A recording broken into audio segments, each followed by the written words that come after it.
Hey y'all, today I want to talk about MIDI system messages. I made a video a while back about MIDI messages, and in that video I avoided talking about system messages because I wanted to focus on channel messages. But today, let's bring system messages back into the conversation and talk about what they are and how we can use them. I'll link my previous videos in the description, but a very quick recap just to get us on the same page. MIDI is digital, so it's all based on bits, binary digits that are either a 0 or a 1. 8 bits makes a byte, and a MIDI message is made up of two kinds of bytes, status bytes and data bytes. Status bytes always begin with a 1, data bytes always begin with a 0. The status byte determines the kind of MIDI message we are sending, and the data bytes provide information to support that message.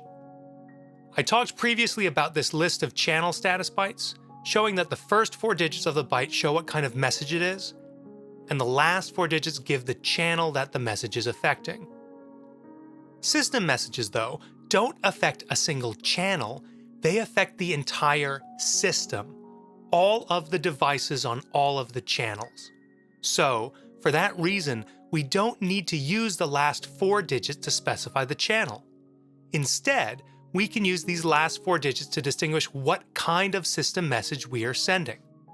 Again, the first 4 digits, all ones, tell us it's a system message, and then the last 4 specify which system message. Okay, so how many possible system messages is that then? 4 bits, 2 to the 4th, 2 times 2 times 2 times 2 is 16. But actually, not all of these 16 possibilities are defined. Before we get into these individual messages, though, system messages can be divided into 3 main types: system exclusive messages, system common messages, and system real-time messages. The 5th bit of the status byte, after the first 4 ones designating it a system message, determines which kind of system message these are. System exclusive messages and system common messages have a 0 for this 5th bit, and system real-time messages have a 1 for that 5th bit. Let's start by looking at system exclusive messages. System exclusive, or SysEx messages, are probably the most involved of all these system messages, but I'm not going to spend a lot of time on them here because these system exclusive messages are different for every MIDI device you have. A Roland JV1010 is going to have different system exclusive messages than a Yamaha TX81Z, and those are going to be different than an Alesis D4, etc. Unlike every other MIDI message, system exclusive messages don't have a set number of data bytes. Instead, they have a status byte that marks the start of the message and a status byte that marks the end of the message. After the initial begin system exclusive status byte, the next data byte designates the manufacturer that the message is for. If the manufacturer is one of the early adopters of MIDI, a single data byte might represent the manufacturer. But, as you might guess, there are now way more than 127 different manufacturers that build MIDI devices. So, if there's an initial manufacturer data byte of 000000000, then that shows that the manufacturer will be communicated in the next 2 data bytes. What the data bytes are beyond that manufacturer ID is up to the manufacturer itself and what it wants to do.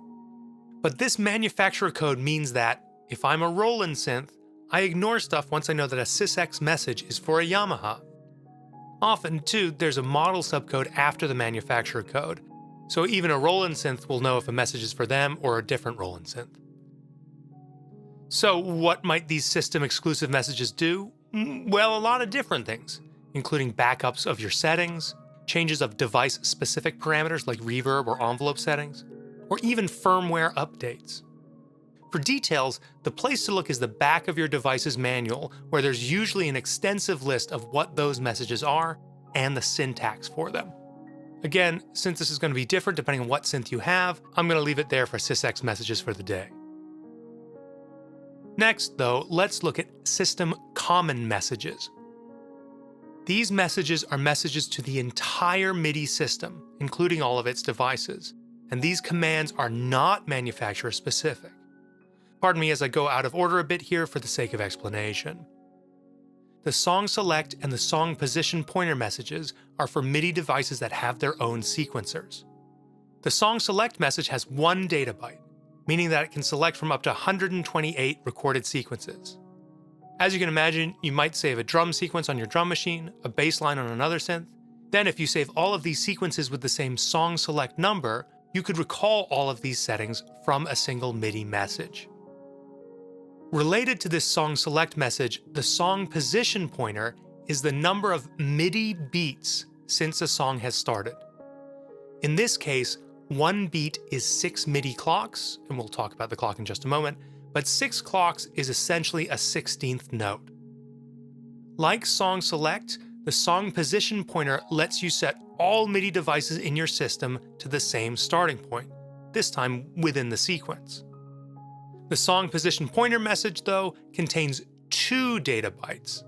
Since there are potentially a lot of beats in a song, the 2 data bytes combine into a single number, like the pitch bend channel message does, meaning that we have 14 bits to represent the song position. So 2 to the 14th means that the song has up to 16,384 beats. Thinking about the MIDI beat as a 16th note, that means 4,096 quarter notes, or 1,024 measures in 4/4 time. Besides the MIDI clock, though, there's another way of counting time, the MIDI timecode, or MTC for short. This MIDI timecode is related to the SMPTE timecode, which was developed in the 1960s to synchronize sound and picture. Since the SMPTE timecode had been around for a while before MIDI was released, the developers of MIDI included a MIDI timecode which could be sent as MIDI messages, and devices that use SMPTE could convert the MTC to the SMPTE timecode. Importantly, this MIDI timecode is absolute timing, not relative timing. It's also significantly higher resolution than the MIDI clock, as it will sync to the frames of a video. Now, remember, this is a system message, and since we presumably want all devices in a MIDI system to be on the same timecode, that makes a lot of sense. So the timecode quarter frame message is a message about that MIDI timecode. These messages are sent out 4 times per frame of video, hence the name timecode quarter frame. Each of these messages has just 1 data byte, but the data byte in each message is just part of the timecode. In order to communicate the timecode, we need 8 data bytes, 2 for the frame number, 2 for the seconds, 2 for the minutes, and 2 for the hours. Since it takes 8 of these quarter frame messages to fully communicate the timecode, the complete SMPTE is updated every 2 frames. Now, because these timecode data bytes need to contain information about which data byte they are they the first byte about the frames? Are they the second byte about the hours? They have fewer bits to convey the information. So combining each of their 2 messages, frames has 5 bits, 2 to the 5th equals 32. That covers up to 30 frames per second. Of course, understanding that modern video goes higher. Seconds have 6 bits, so 2 to the 6th is 64, and we know there's 60 seconds per minute. Minutes again has 6 bits, again, 60 minutes per hour. And hours have 5 bits, because 2 of the bits in the hour message are reserved for the frame rate. Is it 24 frames per second, 25 frames per second, 30 frames per second? There's, of course, quite a bit to think about and discuss here, but for now, let's move on and save that for another day. Last for system common messages is the tune request message, which contains no data bytes.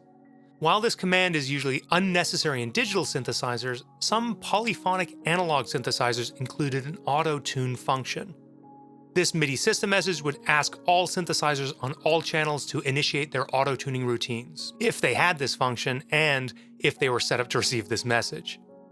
I went through a ton of old manuals for this video, finding that synths that can respond to this message are pretty rare, but some examples are the Roland MKS-80, the rack mount version of the Jupiter 8, the Oberheim Matrix 6, and I believe the Casio CZ5000. This message is also used occasionally in contemporary devices, like the filter on the Waldorf rocket. Our third and final category of system messages is system real-time messages. And these messages, as their name implies, are for real-time control of systems. Since they are real-time, the timing of them is especially important. So any of these 1-byte messages can be inserted into the middle of another message without affecting that message. That only works because none of these system real-time messages require data bytes. All of the messages are only 1 byte, containing only the status byte. That way you could just drop one of these bytes into the middle of a note on message, for example, and it won't cause any confusion about whose data bytes are whose. Let's start with the active sensing message, which is kind of a handshake that monitors the MIDI connection. If a receiving device doesn't get data or another active sensing message in about 300 milliseconds, then the receiver will assume the connection is broken and all notes are shut off.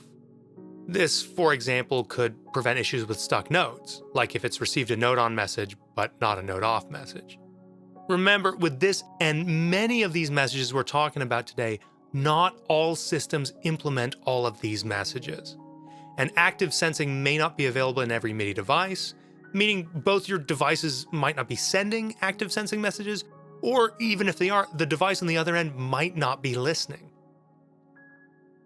Reset, as the name implies, resets the system to its power-up state. It turns all notes off, stops any songs from playing, and sets the song position pointer to 0. Again, since this MIDI message is just telling every device on the system to reset, it doesn't require a data byte, since there's no other information to convey other than start over. As you can imagine, this might be a useful message to send to all of your devices before you start recording, making sure that everything is at its defaults before you begin. Finally, I want to talk about 4 system real-time messages that synchronize performance across the system: the timing clock message and start, continue, and stop messages. The timing clock message sends a click across the entire MIDI system, allowing the synchronization of MIDI devices in real time, including if the tempo changes. This message is sent out 24 times per quarter note.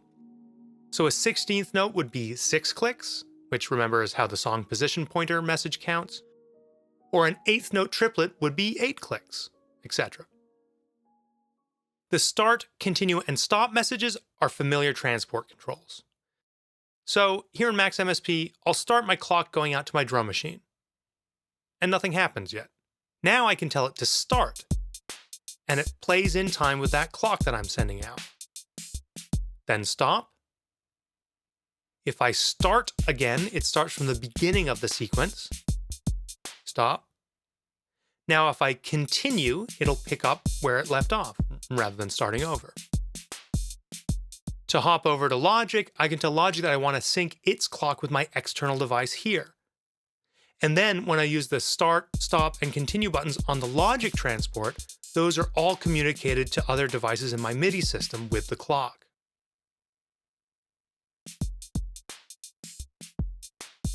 So there it is. That's all of our system messages. Our system exclusive, system common, and system real-time messages.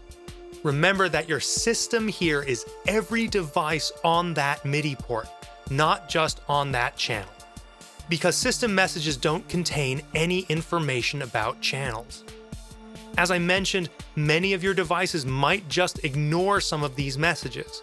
And the best way to figure that out would be to check your device's MIDI implementation chart, usually in the back of the manual, which is a quick way to get information about which messages your MIDI device sends and/or receives.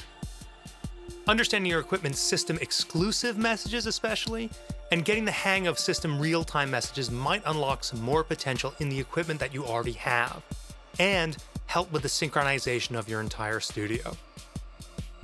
Alright, that's more than enough MIDI for one day.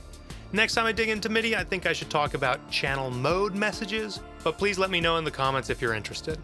Otherwise, let me know how you're using MIDI system messages in your setup. I'd love to hear about it.